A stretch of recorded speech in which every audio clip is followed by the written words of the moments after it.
Chers frères et sœurs, pourquoi est-ce que l'Église nous donne la Sainte Famille en exemple? C'est ça, c'est ce qu'on a entendu dans la prière de l'oraison au début de cette Eucharistie. L'Église nous donne la Sainte Famille en exemple. Drôle d'exemple quand même dans une famille où vous avez 2 Immaculées Conceptions. Quelles sont les familles qui ont 2 Immaculées Conceptions? Pas la mienne, c'est sûr. Donc 2 Immaculées Conceptions et quelqu'un, entre guillemets, d'à peu près normal. Même si, à mon avis, celui qui était le plus normal, c'est surtout Jésus. Mais bon.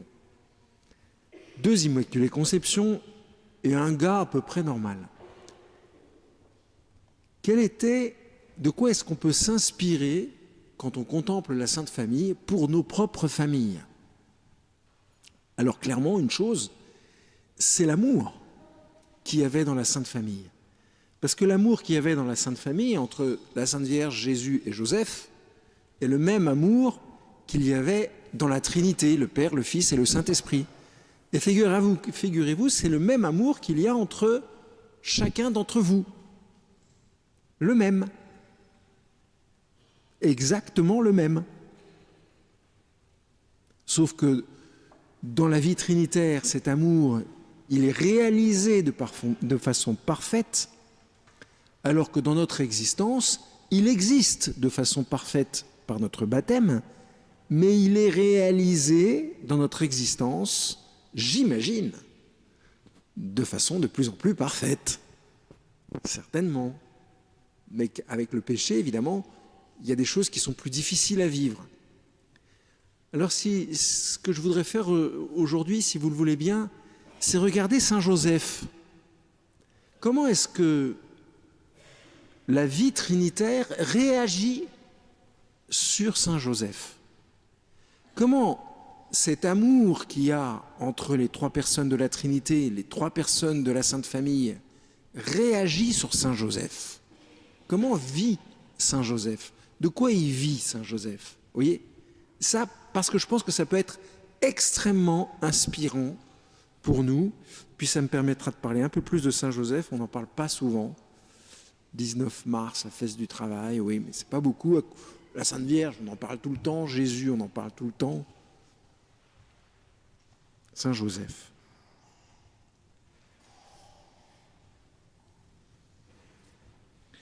Première chose qui me paraît merveilleux dans la vie de Saint Joseph et qui est une valeur d'exemple, c'est que Saint Joseph protège. Saint Joseph, c'est un père et il protège. La Sainte Vierge elle-même le dit, parce que peut-être que parmi vous, il y en a qui se disent « pop, c'est un père ». Oui, sauf que ce n'est pas lui qui a mis la Sainte Vierge enceinte, c'est le Saint-Esprit, etc., etc. Oui, sauf qu'au temple, la Sainte Vierge, quand elle parle à Jésus, et elle sait bien d'où il vient, lui dit « ton père et moi ». C'est donc bien que Saint Joseph est papa aussi, il est père. Et il protège la Sainte Vierge. Il protège la Sainte Vierge de la lapidation, de la mort. Au moment de, vous savez, de l'Annonciation, la Sainte Vierge, j'imagine, a été voir Saint Joseph, j'imagine, lui a raconté ce qui s'était passé, libre à lui de réagir comme il voulait. Il aurait pu la répudier, c'était la lapidation pour la Sainte Vierge. Il aurait très bien pu le faire. Contre ça, il a voulu la protéger. Il a voulu la protéger avec courage, en imaginant cette répudiation possible. Il mettait sa réputation entre le peuple et la Sainte Vierge. Il commençait à protéger la Sainte Vierge. Et là, on voit une autre qualité de Saint Joseph, c'est qu'au moment où Saint Joseph apprend la nouvelle, Saint Joseph est courageux. Il se barre pas comme un lapin. Il pourrait aller dans une autre bourgade. Il pourrait s'échapper. La Sainte Vierge serait toute seule. Après tout, ça aurait été possible. Il y a bien des hommes qui font ça. Et peut-être que c'est une des tendances masculines les plus dommageables, c'est que reconnaissons, mes chers frères, que parfois on a une furieuse capacité à s'échapper. Confère Adam au moment où Ève est tentée par le serpent. Que faisait Adam? Il aurait dû être là pour protéger Ève, comme Saint Joseph va le faire de la Sainte Vierge. Maintenant, Adam n'était pas là. C'est très symbolique, mais c'est très intéressant. Parce que je pense que c'est un appel pour nous. On va le voir plus tard, mais c'est un appel pour nous, je pense, d'abord à être là. Et Saint Joseph, il affronte la difficulté. Il va aussi protéger Jésus.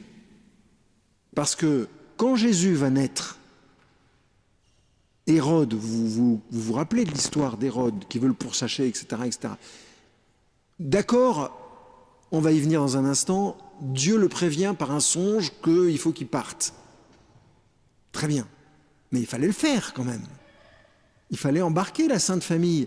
Vous avez dans votre famille les deux personnes les plus importantes de toute l'humanité, passée, future et présente, d'accord? Vous êtes en charge de ces deux-là. Le matin, il se réveille, Saint Joseph, et qu'est-ce qu'il voit? Il voit la Sainte Vierge, il voit l'enfant Jésus, et il se dit, ça, c'est l'avenir de l'humanité tout entier, et il faut que j'aille en Égypte.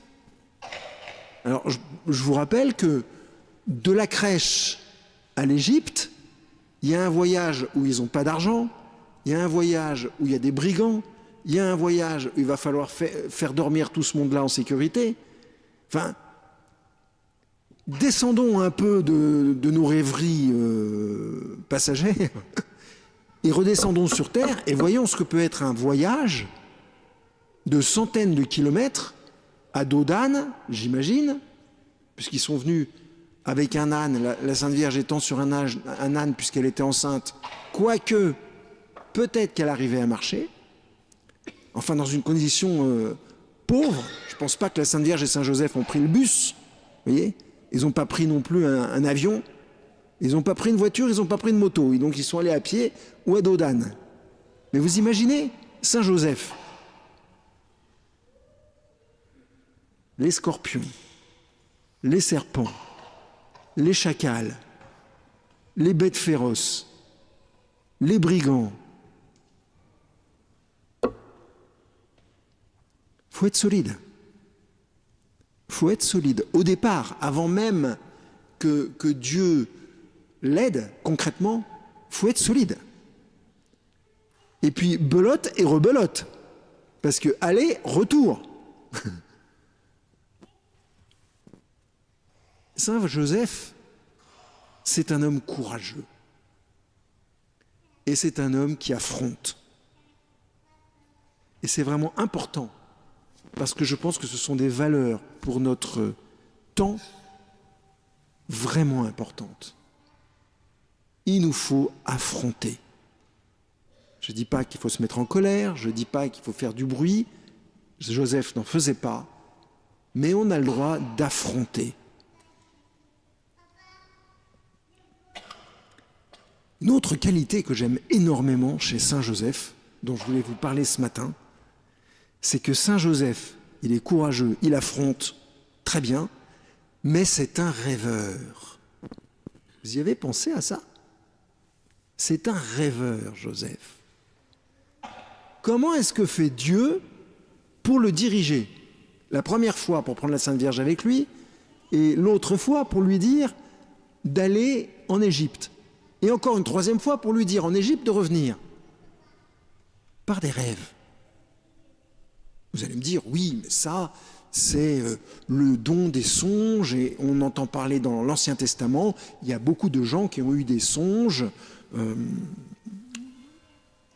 pense à Daniel, je pense à Jérémie, je pense à d'autres. Voilà, mais il n'y a pas que ça. Je pense que symboliquement, Joseph est un vrai rêveur, mais pas un rêveur qui n'est pas au courant de la situation concrète, qui qui échappe à la situation concrète. On a compris le bonhomme. Ce n'est pas quelqu'un qui échappe aux situations concrètes. C'est un rêveur, c'est-à-dire que c'est quelqu'un qui va s'autoriser d'imaginer des solutions auxquelles d'autres n'ont pas forcément toujours pensé. Parce que prendre la Sainte Vierge chez lui, dans l'état où elle était, sans avoir ce caractère, capable d'avoir une vision, capable d'imaginer les choses à l'avance, capable de se dire « et pourquoi pas ?» Vous voyez, capable de s'autoriser d'inventer, capable de... Vous voyez ces qualités-là. Eh bien, on n'aurait pas eu Saint Joseph. Parce qu'il faut cette qualité pour protéger la Sainte Vierge. Il faut cette qualité aussi pour mener Jésus en Égypte et le ramener.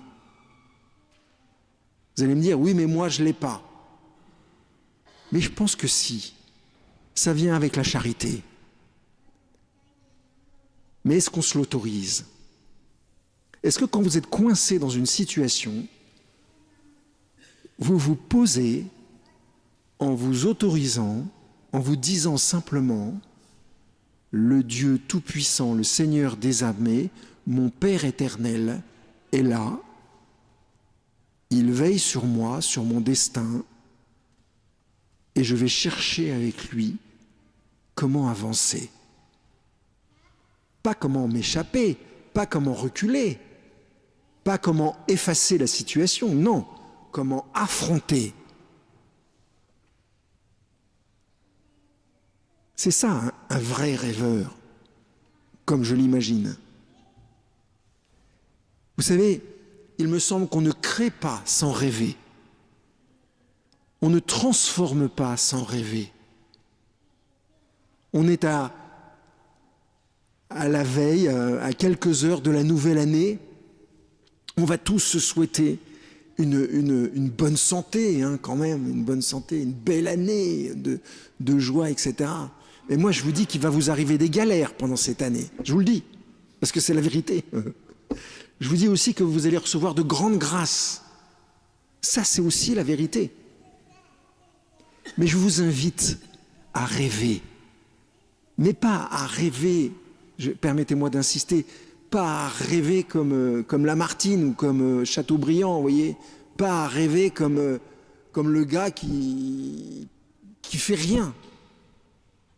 Non, je vous invite à rêver en mettant votre tête résolument en face de l'Éternel et en lui disant « Seigneur, dans cette situation, je ne te quitterai pas tant que tu ne m'aies béni. » Entrez dans le rêve de Joseph. Marchez dans le rêve de Joseph. Et je vous assure que vous serez forts. Vous serez joyeux. Avec des petites cicatrices de ci, de là, ça c'est sûr. Parce que je pense que les allers-retours en Égypte ne sont pas faits simplement. Je pense que coucher au milieu des scorpions, des serpents et des bêtes sauvages, ça n'a pas dû être simple pour Joseph. Donc ça a dû créer des choses difficiles pour lui. Mettre la Sainte Famille dans une étable, alors que vous êtes le papa, vous êtes responsable de l'enfant Jésus, et vous le faites coucher avec des animaux,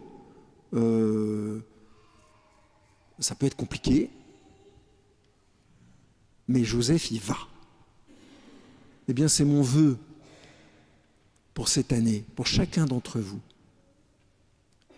que l'Éternel vous assiste, comme il a assisté Saint Joseph, pour que nous créions ensemble un monde nouveau, selon le cœur du Christ. Amen.